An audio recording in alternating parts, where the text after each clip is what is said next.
you.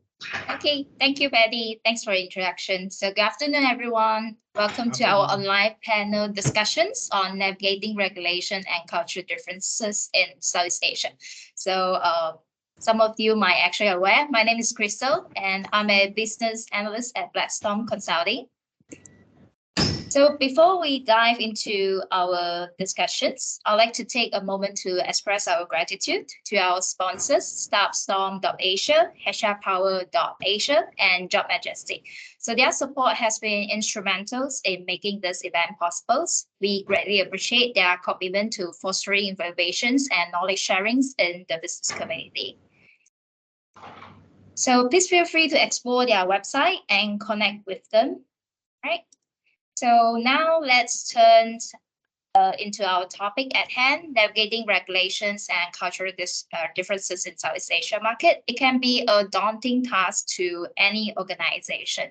So throughout our panel discussion today, we will be joined by our esteemed experts who possess in-depth knowledge and experience in Southeast Asia market. I encourage our audience, please mute yourself and actively participate by submitting your questions and engaging in the live chat. Your input is valuable, and we will actually try our level best to address as many questions as possible during the Q&A sessions towards the end. So once again, I want to express my gratitude to our sponsors, StartStorm.Asia, HR Power Asia, and Job Majestic for their generous support. Without further ado, let's begin our panel discussions on navigating regulations and cultural differences in South Asia market. Please join me in welcoming our panelists, which are Mr. Carl, Mr. Ivans, and Mr. Maggots, who will share their expertise and insights on this important topic. So over to you. Thanks, Crystal. Thanks, Crystal. So quickly introduce myself. My name's Carl Baldry. I've been living in Southeast Asia for nearly 14 years. I'm originally from the UK, so obviously I've experienced a lot of cultural differences and nuances and idiosyncrasies across not just Southeast Asia, but APAC as well. Very fortunate to be here today. I'm also very privileged to be here with Ivan and Magat. Magat is a previous colleague of mine, someone who understands the regulatory rules of Malaysia and Southeast Asia very, very well, as well as Ivan, obviously, who's a lot of experience in the region as well. So that's my introduction. Hi. Ivan, you go first, or No, go ahead, Mr. Okay, Magat. Go thanks. ahead. Yeah. thanks, Baldry. Hi, my name is Magat Ishak. I've been in the telco industry for over 20 years. If I say any more, I can know how old I am. Basically, my area of concern basically covers legal and regulatory matters, and for Malaysia and Southeast Asia countries. Thank you. Over to you, Ivan. Thanks, Magat. My name is Ivan Young, and I'm a sales coach and an organizational psychology with a focus on corporate innovation, startup innovation. I'm also co-founder of the only platform that is now focusing on the collaboration between startup and corporate and academia called Corporate Disruptors Forum. Our speakers and also attendees are mainly the corporate innovators from corporates such as AVL Germany, Airbus France, New World Hong Kong. I have actually helped 3 different multinational corporations startup businesses in Asia Pacific. So Southeast Asia is one of the area that I helped them build businesses from zero, a Belgian company. On regulatory part, I used to manufacture drugs with Schering-Plough in Singapore. So I used to deal a lot with FDAs, HSA, TGAs, GCC, this kind of folks. So this kind of regulatory and of course, the other one business that I helped with the Belgian company was to bring in materials from Belgium into Asia. And there was also a lot of work with regulatory departments in that area. So I'll keep it as that, and we can explore more later. Thanks, Magat. Thanks, Carl. Thanks, Ivan. So on a day-to-day basis, I think we all experience different regulatory requirements, different cultural differences. I currently work for a US company. We provide security and risk solutions for consumers to prevent, fake users and to prevent fraud. I experience kind of a lot of compliance concerns, questions, a lot of regulatory questions about personal data. I experience this on a day-to-day basis, and each country within the region, be it Thailand, Vietnam, Malaysia, Singapore, everyone is working to a similar framework, PDPA or GDPR, but every country has its own nuances. You know, for example, what kind of works in Malaysia doesn't work in Vietnam, what works in Vietnam doesn't work in Singapore. You know, countries like Thailand and Vietnam, their personal data, personal information requirement changes on a monthly basis. I'm sure you guys experience that as well with Magat and Ivan in your fields of work. Well, you're definitely right about that, Carl. I mean, like when I was bringing that material from Belgium to Southeast Asia, that's just a building a material that used to make whiteboard from Belgium. It's not even technical, but each of the countries still have its own requirements, and the way they handle their requirements are also quite different. I mean, the Thais are much more relaxed about it certain time. The Vietnamese are also much more relaxed, but there's an opportunity to add to it actually. So most of the time, I believe the authorities are also looking for new information to bring in for them to help them with their work actually. So especially in technology today, imagine like if you're bringing a drone, a lot of the countries do not have a law on how you fly a drone yet. I mean, they are looking for new information as well. So uh, on the contrary, that people think that regulatory is all just you must go to the you must cross your T's and dot your I's. I think there's also an opportunity to bring value to that conversation with the authority. So. Of course. Yep. And the thing is, for startups entering into the market, right, if it's outside, even within their own country, right, or outside, it doesn't hurt to actually allocate quite a handsome budget for your advisors when you come into the country. Because there are two types of regulation which you have to be aware of, regulations and the relevant statutes. Firstly, are those that are unique to your particular industry. For example, for the telco industry, the unique regulations will come under the Communication Multimedia Act and the connected regulations. But at the same time, the general generic regulations that applies to everyone is also there, which, for example, will be the Personal Data Protection Act, like Carl mentioned earlier, as well as the anti-corruption. So the thing is, you will need to have to know all this, and like what Ivan said, but it does help if you bring value to the country, because innovative regulators are innovative.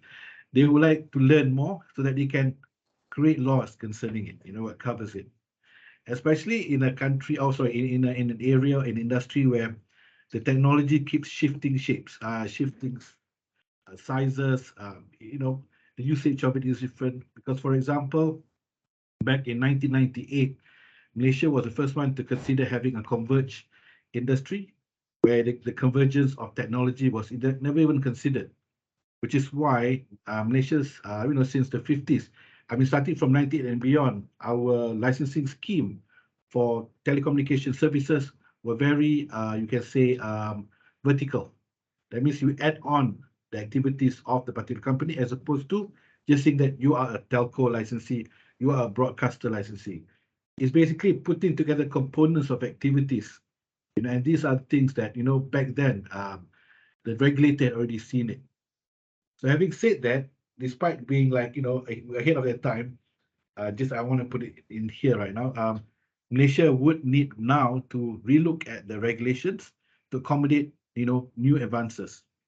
And the one area which I feel that, no one is daring to touch would be, how do you control the ethics of artificial intelligence? Okay, that's another thing which startups can actually consider when they enter the country. But just to forewarn startups to know your product really, really well, and to know which how it fits into the jigsaw puzzle of the regulations and laws. Right? Oh, agreed. Definitely agreed. Especially in AI. AI is, I think everyone's quite scared of the prospect of AI. Yeah, no But one's questioning the ethics of AI. yeah.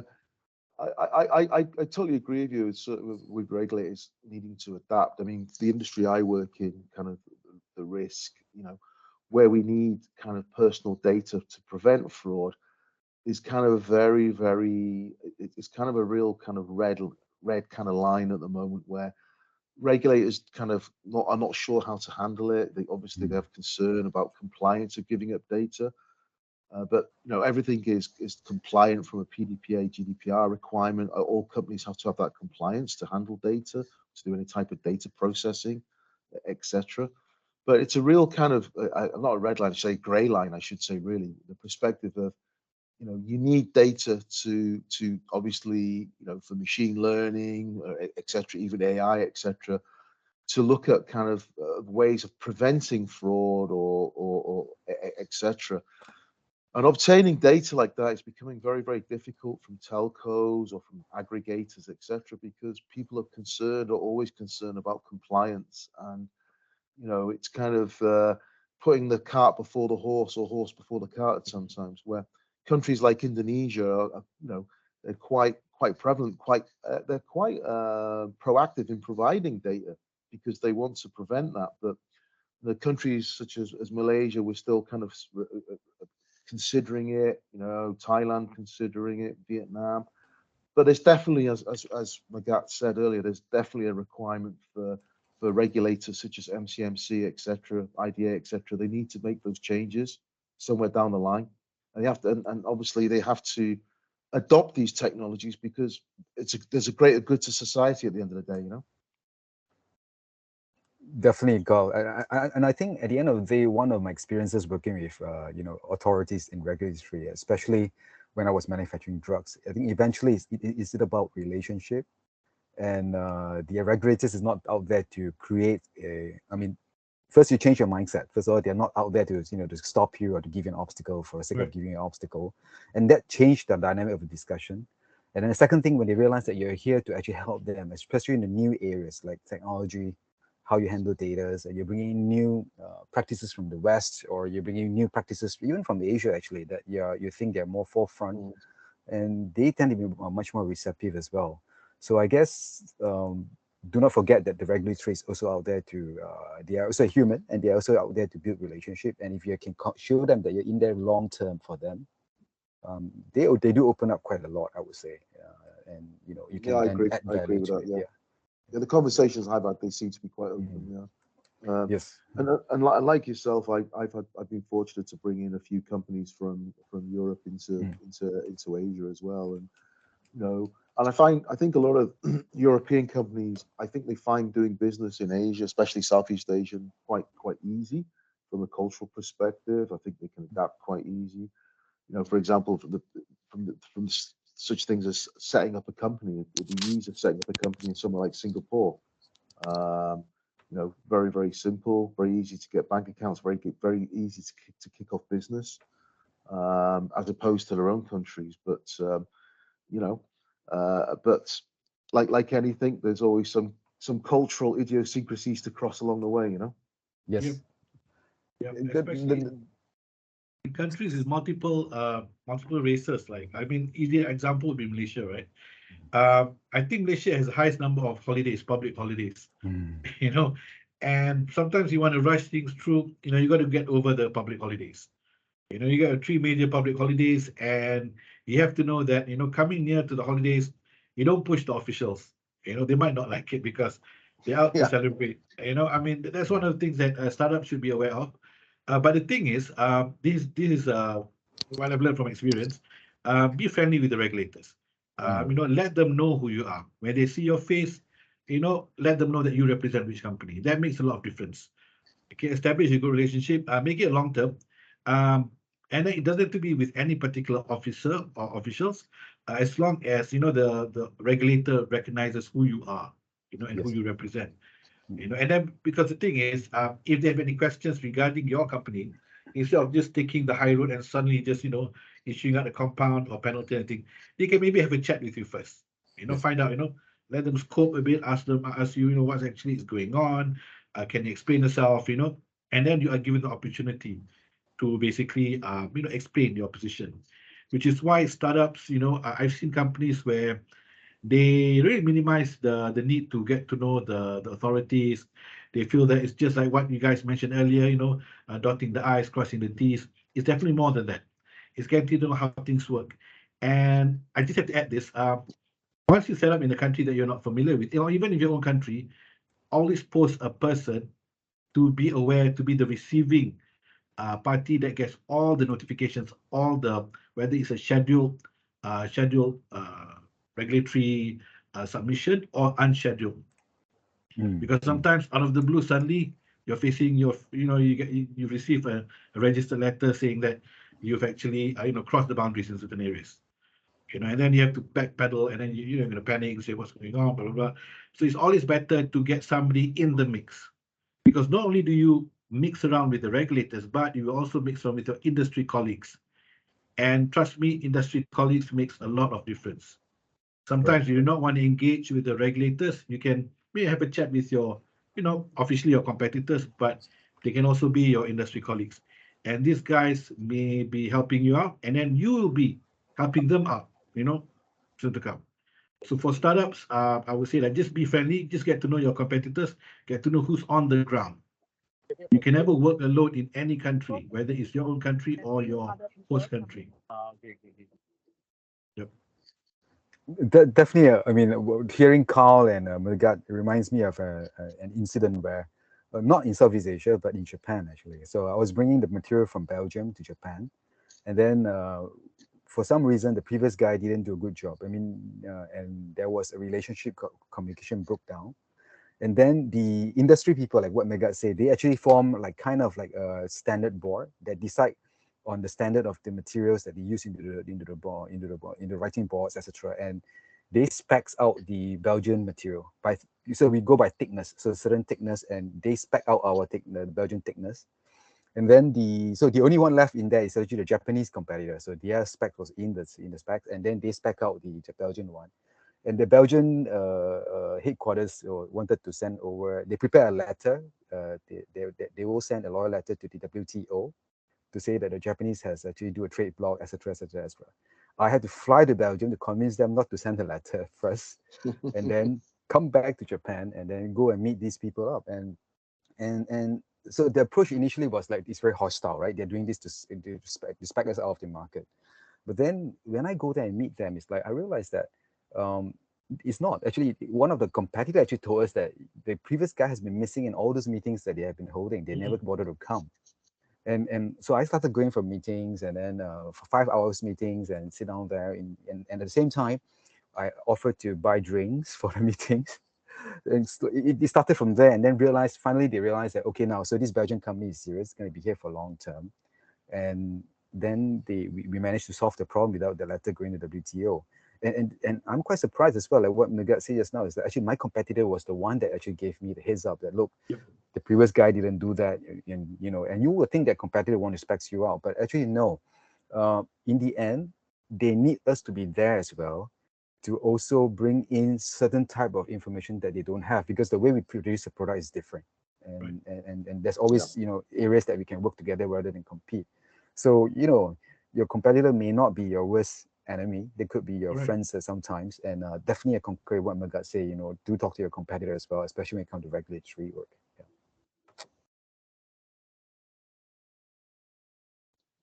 And if I may add, I was a regulator myself for about 10 years. I was with the MCMC. And coming back looking from the perspective of, the office, the thing is, regulators, when I was in several departments in MCMC. I was with, network security, I was with legal, I was with licensing. So the thing is, one thing I've realized, and one of the reasons why I left eventually, was that there was almost like a disconnect between what's going on the ground, and what's going on up there, because there's only so much information that the regulator has. So the thing is why I left, one of the reasons why I left IMCMC after 10 years was that I wanted to know how the industry was coming along and how they were adapting the new technology, because I found it very exciting. So I left, and then I realized there were things that the regulators were not aware of. I mean, the day-to-day business as usual struggles that the industry actually faces. But the thing is, while I was there, we were very accepting of any information that we can get from the ground. And the relationship with the regulator and industry players were very cordial. Okay, although there were some that were combative in nature. I mean, the industry, my industry colleagues, but most often than not, they were very cordial and friendly to each other, because the regulator, they've got their own KPIs. They've got a mandate from the minister. Whatever it is, it goes straight up to the minister, and the minister represents the government. So whatever it is, they have to, comply to certain requirements placed on them, which Right. in turn makes them having to get to know the industry players. Therein Mhm. lies the symbiotic relationship that you get, right? So that's when you actually you can write that as a benefit, if you understand the mindset of the regulator, know that they need the information, so don't be stingy about information. Of course, certain things like industry, I mean, like secret industry practice that is unique to you only, your unique selling point. You don't have to reveal everything, but just let them know about the challenges that you face and how the regulator can, in fact, help you in certain circumstances. I mean, leverage on that, lah. I mean, for the new startups, that will help you a lot. Be open to regulators, get to know them, tell them what you're facing, the problems, and how the regulators can actually help them out. Because the regulators can help them out. Mm. I remember when I was in the licensing department, there was one company. We were advising them on how to basically attend to certain issues that they were facing. So they kept coming back again and again, and until they finally got it right. So that was a learning experience for both us and the industry player. Definitely. I think just to go back on what Ivan was saying about earlier, about Japan, having experience working in Japan myself. I mean, that's probably one country in APAC that has the probably the largest idiosyncrasies to any other country where you go and do business, where you sit in a room and you're sitting there on your own or with a colleague, and you've got about 10 Japanese sitting there, and you think everybody speaks English, but one person speaks English. Everyone's nodding their heads and shaking. And, we all kind of experience those cultural differences as well. I think the good thing now, from kind of what we're seeing in Malaysia with government agencies like MDEC, where they're kind of really pushing on digital export, they're pushing kind of Malaysian technology outside of Malaysia. I think they're doing a lot of the good groundwork in helping countries, transfer their technology outside of Malaysia. They have the relevant stakeholders in countries, the relevant, they know the other relevant government agencies, etc. I think, from Malaysia's perspective, I think people kind of, or startups or SMEs or kind of companies in Malaysia that that have been around a while, that are trying to get outside, trying to export their technology. I think things have become a lot easier, which I think is a great thing from a Malaysian perspective, because they're kind of reducing those boundaries. They're lowering the boundary to entry. Which is a great thing from a Malaysian perspective. Well, it's good to hear that, actually. I mean, like, I've been out of town for too long, so I'm not very familiar with the Malaysian scene. But recently I've been going back more because of I think the poster says I'm a lecturer, but I was just being appointed as an adjunct professor for UNITAR in entrepreneurship and social innovation. So I'm happy to hear development like this, because I think in Hong Kong the biggest problem is like the focus a lot on financial center. So, and they make a lot of money from that. They focus on property. They make a lot of money from that. So there's no push to explore all these things that Carl, you're talking about Malaysia. And I think Malaysia needs that, because you don't have something like an apex of an industry like Hong Kong. Now they're into finance and they're into actually property development, etc. But even then, the youth in Hong Kong is also facing a lot of tough opportunity, because if the government doesn't explore into new areas, they're kind of being left out, actually. And I think one of the biggest challenge for Hong Kongers as well is that this understanding of cultural diversity is not that common for them. Whereas I think if you're if you're from Southeast Asia, you tend to be able to say, okay, yes, I understand. If I cross the border to Thailand, things are done differently over there. And if I cross the border to Vietnam, things are done even more differently over there. But at the crux of it is still relationship. It's like, what can you bring to the relationship? I think even in cultural differences, my take is like, knowing the culture is probably just the first step. But you do not want to be like the next Japanese. You want to be, I understand you, but I'm coming here with a unique proposition that I can add to your, to your work that you're doing, and add to the kind of work that you're trying to do, and then that will work better than you just mimic everything, do what they do. And I think that I don't think that's going to help you actually at all in any of the cultural. No, totally agree. Totally agree.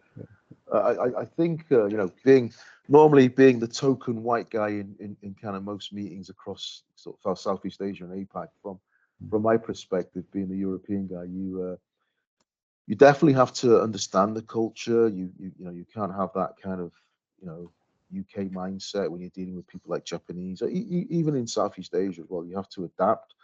You have to learn. You have to understand.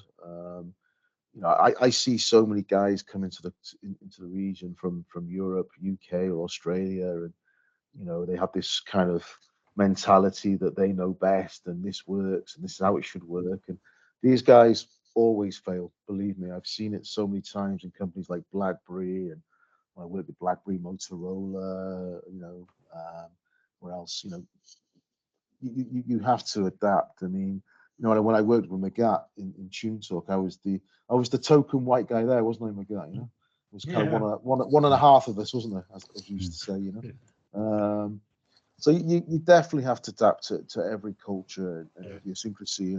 I'm quite fortunate. I've lived in Malaysia for kind of 10 plus years. I've lived, I'm married to a Malaysian.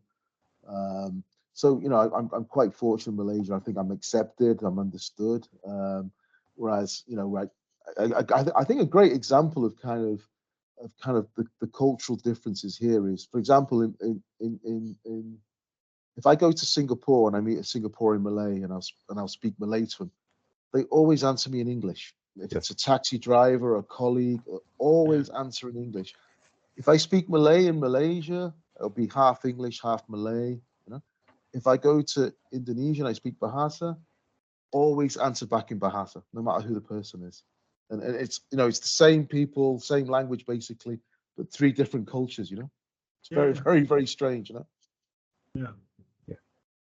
But the thing is, the fact that you can speak Malay is already good, Carl. I mean, is the I mean, I try to. I'm not fluent by any means, but well, it's a good enough.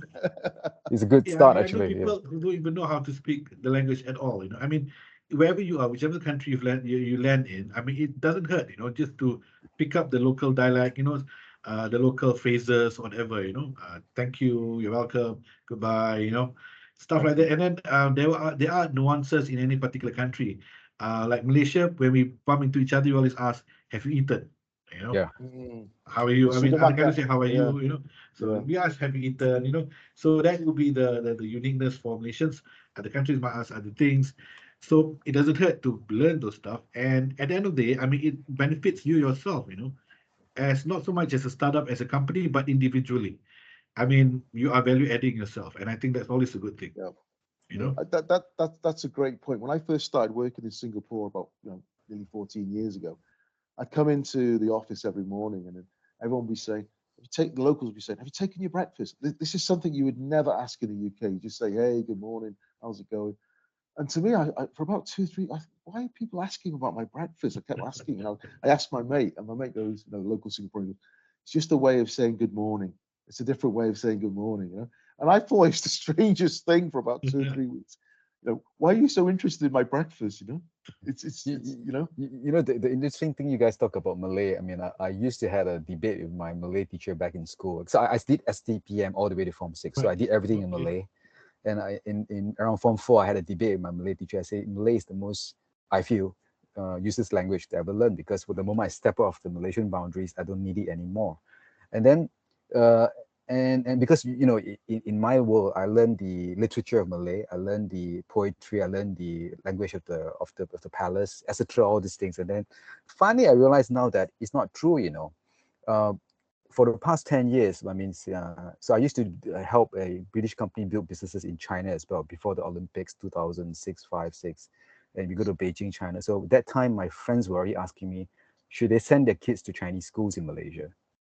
And then my recommendation was, no, you shouldn't send your kids to Chinese school. Okay, what I'm saying could be controversial, but I'm just saying based on my opinion, on what I'm seeing as a Malaysian Chinese, based out here.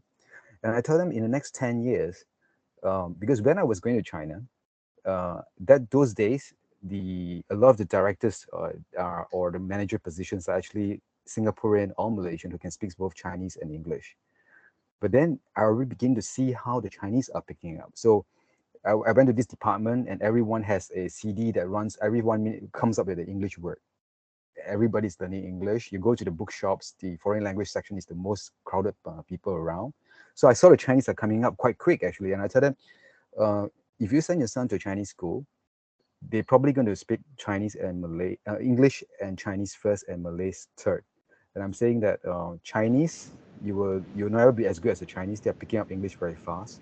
You probably need to speak very good Malay, because when the money is going to come from China, this 10 years ago, right? When the money comes from China, they will need you to help them navigate, the regulatory in Malaysia or Indonesia, wherever. They need you to speak very good native language, which is what has happened. It has transpired actually.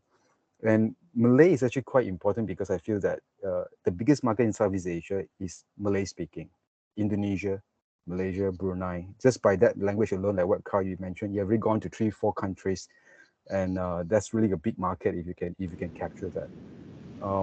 We have startups in Hong Kong that wants to go to Malaysia, and I asked them, what is the language? Can you speak the language Malay? No, I can't.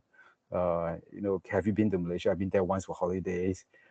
Have you gone to Indonesia? And I've been to Indonesia, but they want to move their startup out here. And I tell them, no one's going to give you money to go and explore culture, nuances, and all that. You have to. So then he asked me back, where should I go? I said, you should go to China, Greater Bay Area. That's where for you. That's you know the nuances, you know the culture. That you should go there, not go to Malaysia. And I just, a wonderful Carl, you can speak Malay, and soon you're going to stay longer in Malaysia than I. Well, I definitely don't speak. I get by, but I'm definitely not fluent. But it makes a big difference, even for me. If I'm working in Japan, I know a few words of Japanese. Obviously, in China, a bit of Mandarin, a few words here and there, etc. But it does make a big difference. Even Vietnam, I actually work quite. I go to Vietnam at least once a month, and if you know a few words, it does make a big difference. It's kind of. I think it always kind of lowers the kind of borders, between people. It kind of, people feel a bit more warm to you if you chuck in a bit of local lingo. It definitely, people do warm up to you. But no, there's huge differences across the region. You're saying about Vietnam. I always consider Vietnam to be the Wild West of Southeast Asia, because the moment you land in Ho Chi Minh, it's chaos the moment you land, and it's kind of chaos till the moment you leave Ho Chi Minh, from traffic and meetings and but I love Vietnam. I really love Vietnam. It's one of my favorite countries. It's just crazy from the moment you get there. We all, Thailand's a great country to do business as well. Thais are quite easy to work with. Pretty much English is pretty much it's spoken at a decent level. I mean, and when you're dealing with different companies, when you meet kind of educated Vietnamese and educated Thais, etc., invariably they've all been educated in Australia, America, or UK. So the same in Malaysia as well. A lot of Malaysians are educated in the UK or Australia. So everyone, they kind of understand Western culture as good as what I do at times.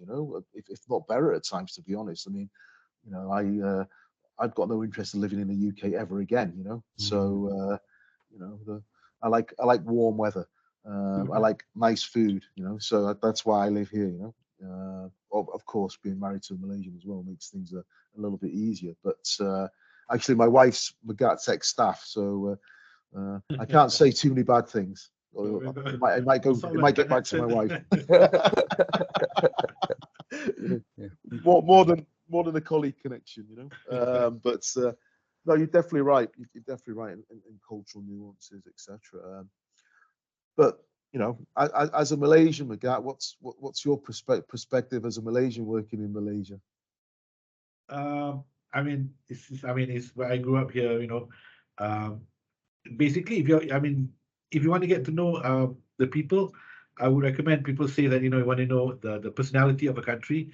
You check out their advertisements, the commercials on TV, or watch even their movies, because you understand what kind of what's their sense of humor. For example, who would have thought that Thailand makes the most humorous and funniest commercials in the world, and they also make the saddest ones as well. So from that you can pick up that the people there are very in tune with their emotions.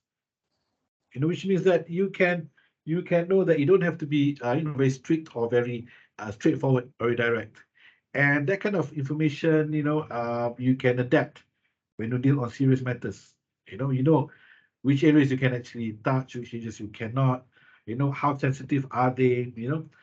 Because I don't know. I mean, like living in Malaysia, I can tell that Malaysians can be quite sensitive. They can be quite but open-minded and accepting. So it may contradict in certain times, but then again, once you get the swing of things, I mean, you understand the Malaysians better. You know, I mean, the joke about Malaysia that was raised by the stand-up comedian yesterday. That caused an uproar. So suddenly everybody's on the same side of Malaysia. I mean, like, it's a good thing. And then everybody was waiting for Haris Iskandar to say something, and he did. Mm. And suddenly everybody is cool about it because there is representation that, it was heard, like, and everybody was on the same side. So the thing is getting to know the personalities of the country, any country that you land in. And each country they have got their own personality, and it's a matter of you basically plugging into it, you know. But the thing is, I cannot emphasize enough. Whichever countries or startups are, whichever countries you land in, do get to know a local. Yes. Get to know a local Yeah. as an advisor, as a friend, as a competitor, whatever, because you'll be short-circuiting the whole process of getting to know step by step what you can or what you cannot do. Yeah. You do need a navigator in the country that you land in. And if you have to pay for that, allocate budget. But if you are naturally friendly person and people flock to you, they like you, that's even better. But that's one thing I would advise, not just in Malaysia, but in any other countries. Especially like, for Definitely. example, in Thailand, right?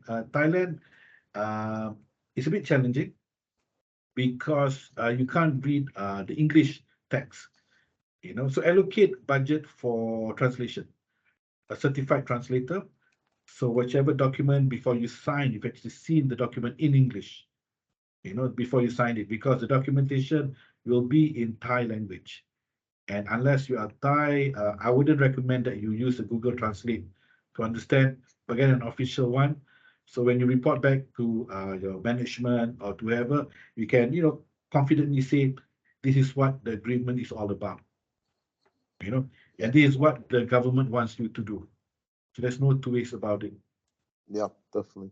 And Ivan, from your perspective, a Malaysian working in or living in Hong Kong, Mm. what differences have you experienced? Mm, so I've been out of town since my STPM. So I left Malaysia since I was 19, and I did a degree in Singapore, NTU, and then of course I think I'm celebrating my 17th year in Hong Kong, and Wow. that add another 10 more years in Singapore. I've been out of town for 27 years. I think one of the thing that people appreciate a lot about Malaysian is that in Hong Kong they call it, we put a lot of emphasis on relationship, actually, the long-term relationship that we look at. So we are willing to lose something upfront now. We can do something with no idea, with no expectation of any return, but to build on that relationship that one day, we can do things together. I think that's one thing that the Hong Kongers really appreciate Malaysians for, that we are helping with no expectation of any return, but really to just be a friend to you. And I think that's one they really appreciate a lot. On the other hand, Malaysians and a lot of the Southeast Asians tend to be quite slow in things. In Hong Kong, everything is like this. If you're 5 minutes late, you're Oh, up yeah. for it. And you go for meetings, you better dress up. So there's this very high expectations of efficiency in Hong Kong, which you don't get in Malaysia. And of course, when they deal with Malaysians, they don't understand why he's not saying no, but he's giving a lot of answers, but he's not saying no upfront to you. But probably it's a no, all right? Or you need more time. Or so I think these are the some of things that they cannot get from a Malaysian. They feel that we are a bit too not direct enough. But a lot of the Southeast Asians are like that. They're not as direct, and we tend to be more. So the other thing I had a conversation was, so I wrote a book. I contributed a chapter in ethics in coaching. So I wrote about cultural perspective, and this idea of giving face is something so new to the Europeans, right? What do you mean by give face? Is that giving respect?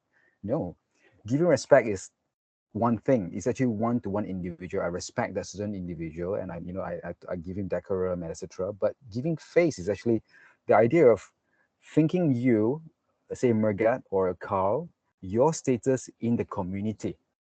Although there's nobody around you, but I'm thinking ahead, like how I position you within the community that you're in, And that is more than just giving respect. It's giving respect, acknowledging your position in the community that you're in. And I think giving face is a concept that is still strange to a lot of Europeans, but you should learn, you see, because I think that's the key, you see, like, why is it better to keep quiet when you have an opinion to say, but not say at the right time now, because you may affect his position within his community by saying that. So these are some of the nuances I think that, Western people, especially, they can pick up. They have already done quite a bit of work on that one. The other thing is that I find it quite interesting about Southeast Asia is that if you're a Chinese like me, and if you can speak dialect, you'd be at a better advantage as well, because a lot of the small medium enterprises, the bosses and all that, if you intend to work with these kind of companies in Philippines, Singapore, Malaysia, Thailand, they're actually from the Chinese stock of Teochew and Hokkien. So although they speak very good Bahasa Indonesia, but they still speak in Hokkien. If you can, you endear yourself to them.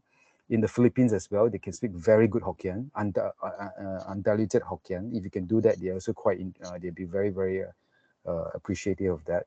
So if you're Chinese and you speak dialect, you have even more bigger advantage, especially working for SMEs and local bosses in this area of town, actually. And it has definitely helped me a lot because I speak Hokkien, and then it was easy to get partnership out that way. Of course, that's the official way and personal experience. So that's for me, Carl. No worries. And you're not missing the nasi lemak and the laksas and all the good Uh, food in Malaysia? Well, actually, I mean, like, as I grow older, right, I realize this food is not good for me. No, but you look extremely young. I mean, I'm calculating internally Yeah. how old you can be. You left when you were 19. You've Yeah. had 27 years experience. Like what? Yeah, I'm 45. Yeah, you look a lot younger. You look like your late Yeah. 20s, honestly. I mean, Really? Thank you so much. I mean, one thing I miss a lot about Malaysia is this this concept of Budi Bahasa, language of grace. I learned it from my school teacher since I was 7 years old. So the interesting about Malaysian Chinese is that we don't learn Malay at home. So my mom and dad refused to speak to me in Malay home because they want me to learn the right Malay. So the first day I go to school in primary one, my teacher started teaching us from suku kata, like from syllabus. Right. So you're like deaf and dumb for the first week, but then my teacher would teach you how to say, I want to go toilet, please. I want to drink water, please. And you memorize that. And that's how we learned the Malay. And then years later, when we met her again, uh, we started talking Malay to her. And then her granddaughter was telling the mother, how come these uncles can understand her? She talks too fast. But then we could, because we were talking like her as well, like super fast northern accent, and the thing about, she taught us a lot when we were a kid, was this language of grace called Budi Bahasa. And again, it's a cultural thing that you cannot translate. Language of grace, what does it mean by that? It's like when I meet someone new, my words must be of grace to him or her. My Yes. thoughts must be of graceful of her. I must think of him as good intention first. And this kind of thing is, you only Right. get it from Malaysians. And I think the Hong Kongers appreciate it a lot, that Malaysians tend to have this, concept of, we are here to, build relationship. I'm thinking of good thoughts of That- you. That's Whereas very, very true. yeah, Very true. whereas in I'm Hong sorry, Kong, it's all about sorry to making interrupt. money. It's about making Okay. money. It's like, money talks. Yeah, sorry. That's a really good point, Ivan. Sorry to interrupt, but a lot No of, problem. with me being a Westerner, a lot of people say to me, "What's the difference between Singaporeans and what's the difference between Malaysians?" And I get this question a lot, actually. Mm. I get asked this question quite a lot. And my response is, Singaporeans, they want to know what they can, what you can give them, what they can gain from you. Whereas Malaysians want to get to know who you are. And, Yes. that's very true about Malaysians. They want to know who you are and understand who you are, get to know you. It's a very, very, it's a real Malaysian cultural. It's a cultural thing, All Just Malaysians, they want to open the door to you.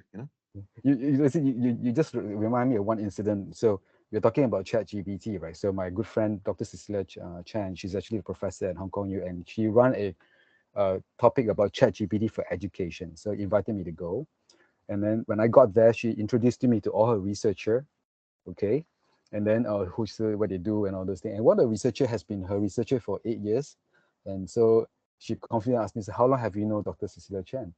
I was like, I said maybe more than 10 years. And then she chipped in, she said like 13 years.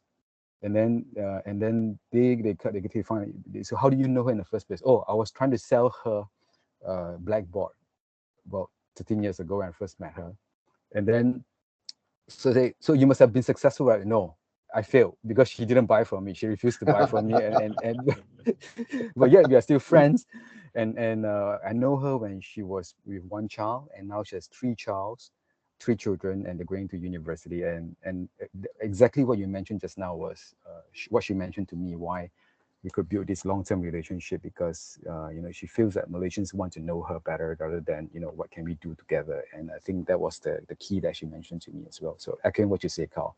So very No, interesting. Yeah. it's honestly something that always I'm constantly asked this question. I get this asked. I probably get asked about once a month, honestly, and it's that's my take anyway. But no, all good. I mean, I'm very lucky being a British guy living in Southeast Asia. I count my blessings every day. I love living in Southeast Asia. I love working in Southeast Asia. I'm very fortunate. I'm very fortunate to deal with lots and lots of different countries, different cultures, different people. And I think most people are pretty similar anyway. Yep. It doesn't matter if you're Thai, Malay, Japanese, Singaporean. Everyone that you tend to meet are pretty much decent people. Like everyone likes to have a bit of fun, a bit of a laugh. Yeah. Have a drink with them or go makan, go eat with them, and I think the difference that I see in Southeast Asia in comparison back to kind of Europe and UK is business is done very much face to face here. You go for a coffee, you go for a beer, you go for makan, you go to eat, and that's how business is done here. People that's how you get to know people. Whereas kind of in Europe, it's kind of a lot more over the phone, a lot more kind of indirect. I much prefer the way it happens here. If I have a customer, I want to meet my customer. I want to see him face to face. If I have a prospect, I want to meet them. I want to talk to them. If I'm doing some startup work, I want to meet my startups. I want to, if I'm mentoring, etc. And I think that's one of the great kind of cultural idiosyncrasies about kind of Southeast Asia and Asia in general is everyone likes to meet people. Everything likes to be face to face. I think when we experienced COVID, I think everyone was, it was a real kind of change of cultural change. It was a real. Whereas I think in Europe, people just kind of got on with business because that's how they do business. But here, I think it's a completely different mindset of not meeting people. Yeah, I mean, you got to allocate time and effort in getting to know. I mean, you're right, Carl and Ivan. It's just that when you actually start to operate in this part of the world, just be ready to allocate time. Yes. Yes, it can be efficient, but you must have some off time with the person that you want to deal with. Yes. Whether you like it or not, whether you are a loner, you are an introvert, you got to push yourself outside. Go out, step out of your shadow, and really connect. And the thing is, to me, it's a wonderful thing. The more you make that connection with the people that you need to connect with, things can move a lot easier, and things can move a lot faster after that. Just getting Right. over the first speed bump, the first few speed bumps, allocate time, effort, and just yeah, it's an investment, I would say. Yes, So and of John, course, bring a uniqueness to the relationship. I mean, yeah, like, don't become a full Thai because they don't need you. They have many Thais. They yeah, need yeah, they need someone to understand them and bring something else right, that they don't have at the moment. I think that will give you a lot of value. Don't correct. be a full Japanese. They have a lot of Japanese who can speak English, but you're bringing in something unique from the market, and you understand it better. That will help you a lot as well. And I think maintain that uniqueness at the same time. Understand the culture and how you can add on to Definitely. that relationship. I think that will be the key. Yeah. I mean, from my perspective, just to add a little bit more, I mean, I've worked for quite a lot of companies over the years. I come from a telco background, similar to Magyar. I've worked for, MVNOs, full blown telcos. I've worked for handset manufacturers, and I can honestly say one of the best bosses I ever had was a Japanese guy when I worked in London for NEC. Guy's name was Rob Akazawa. His name was Shuya Akazawa. Akazawa is Red River in Akasawa. Japanese. Yeah, and he took the name because it's like Robert Redford, the actor. Okay. He called himself Robert, but he'd lived in the UK for 20 plus years, 25 plus years. Fantastic boss, really good. Learned so much off him, and this is a Japanese guy. You wouldn't expect working for a Japanese guy, to be your best boss. I've worked for Canadians, I've worked for Australians, obviously British people. I've worked for Finnish people when I was working for Nokia. But Rob Akazawa, I can honestly say, a Japanese guy was probably the best boss I ever worked for. Very understanding, a great mentor, a great tutor. I learned so much off the guy, and the guy's Japanese. I'm a Brit. You wouldn't expect that, Yeah. Are we on the hour, Paddy? We've got about 6 minutes. Oh. I'm wondering if there's any questions. We have a Q&A, right? Yeah, if you guys have any questions, just feel free to ask. I mean, in fact, I just posted a question. Does gender actually play a big role in a country like Malaysia, a Muslim country or Indonesia? Do you want to answer that, Miguel? Oh, sorry. Yeah. What was the question? Gender, does it play a big role? Is it? That was the question? In a an Muslim Islamic country country. like Malaysia. Okay, the thing is, I wouldn't say it's ironic, but if you see all the major players and decision makers nowadays in Malaysia are women.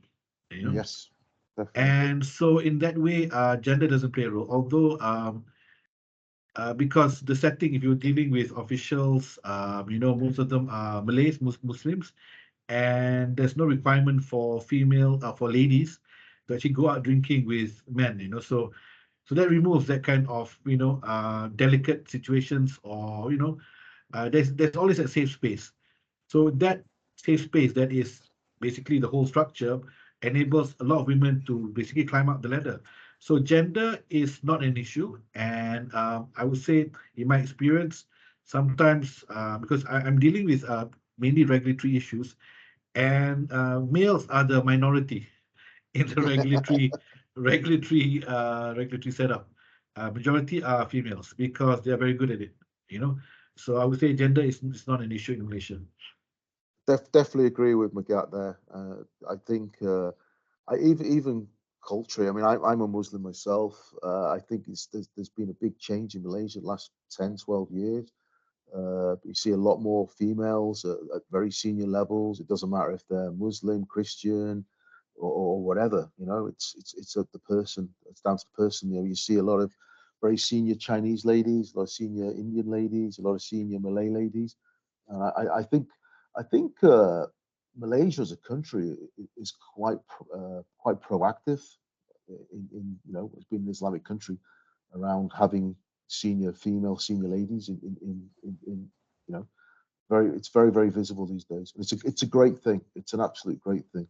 I think we're all hoping one day there might be a lady president, but let's see, a lady prime minister, I should say. Yeah. But let's see. That'll be that's where the country needs to go. I think one day we'll get there.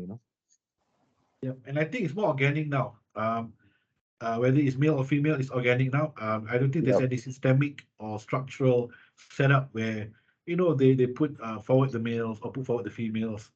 Although the trend nowadays in universities, there's a ratio of 70-30, female to male in universities. Well, I need to go study again. Yeah. Average about 70-30, or 80-20, that kind of setup. Wow. So don't be surprised down the road where you get to see more and more females in that capacity. Good thing. It's a great thing. Yeah. Any more questions? I got another one. It's me again. Yeah, I got another one, which is I'm just curious. You see the things that I'm a Singaporean, but so we've got friends, relatives, and all this in Malaysia. But I do came across with folks who actually like the market just opened up in Malaysia. So lots of folks actually start to come into Malaysia. But as you know, lots of them are like touch and go. Literally come here for a couple of days and then go off for various reasons. Any tips, like how do you really build a sincere relationships, especially on the business side? as you, a lot of people are a bit more wary about, okay, this is a Muslim country. So there's always a play on, the male and the female, where do we draw the lines and stuff like that. Because, I mean, not to pinpoint any, but some of the more Western country folks, they've been as open as it is for their whole life. So when they are in, like in a Muslim country and Malaysia, so even a Buddhist country like Thailand, they tend to have sort of like overstep at times. I mean, especially in Indonesia, especially in Malaysia, where tend to be a bit more strict. You can see that people tend to overstep, but without knowing it that they actually overstep. So, any tips on all this, how to manage it better? If I may just add in, firstly, overstep boundaries. Do you mean that they become too familiar? Is it? Well, I think one of the most common thing that I always see is that some of Westerners is that they tend to sit too near. They tend to hold your hands, touch your shoulders. But I do came across, especially where ladies who are probably more well covered. So they tend to you don't touch your shoulder, you don't touch the hands and stuff like that. Yeah. Yeah. I think I mean that makes sense. There's no like there cannot be any form of physical contact. Like in fact, to the point of shaking hands. Although some women have no issue with shaking hands, some Muslim women, but I would say that you can maintain a good relationship, friendly, cordial relationship, without having to touch them in any way, touch the shoulder, peck on the cheek. Sometimes I understand some Europeans are very expressive in showing their pleasure in meeting you. After several meetings, it you can still maintain that kind of friendliness without the physicality of it. You can actually you can spend hours discussing stuff, chit-chatting about the family. And to me, there's no reason why it cannot be sustained on a long term basis. I think for me, Paddy, from my own personal experience, like you always err onto the host, or you err to the locals. So, for example, in this case, if you see how you should observe how the male locals are, handling the relationship with this female, guest of yours, I think then you err to them. So you don't do things that they don't do. So you observe. You have to be more observant. And let's say, you go to a new setup, and even if it's a male or female, it doesn't matter. It's like you have to see how the people around them are actually, communicating with him or her, and you observe those things, and you start from there, and then you won't go wrong. Just a story was like, I used to see a client in somewhere, I can't remember where, but the first time I met him, the first thing he told me was, "I'm a shark. You are like a shark." So I don't know how to respond to that, you see, because you see, I don't know how to say. So for the whole 30 minutes, I was answering his question, but in the meantime, I was thinking of what animal should I be, you see, because if he's a shark, then after that, so the first thought I had was, shark is bad, he's going to jaw, he's going to eat me and all that. So I need to be bigger than a shark, but less threatening and all that. And it came up, a whale. So I'm going to be a whale, So if you ask me, so finally he didn't ask me what kind of animal I'm going to be. He asked me, "Do you know why we are a shark?" I said, "I don't know." He said, "Because shark cannot stop moving." So his intention of shark is like, I have to keep moving to survive. I have to keep swimming. But my thought was like, shit, he's gonna be like, he's gonna take a big bite out of me. I need to be a bigger animal. So in the end, I remember my colleague asked me, "So what were you thinking all the time that you seem to be thinking a lot the whole 1 hour?" I said, "Yes, I was thinking what animal we should become, and I thought we should become a whale, but I never get to tell him that." But so yeah, you just have to observe what your host is doing, or the people around the host is doing, and you follow that first. You shouldn't be wrong. You wouldn't get wrong, I would say. Yeah. Thanks. That's a good advice. Yeah. So we are wrapping up soon. Any other questions from the audience here? Feel free to turn on your mic, or you can just ask a question down here.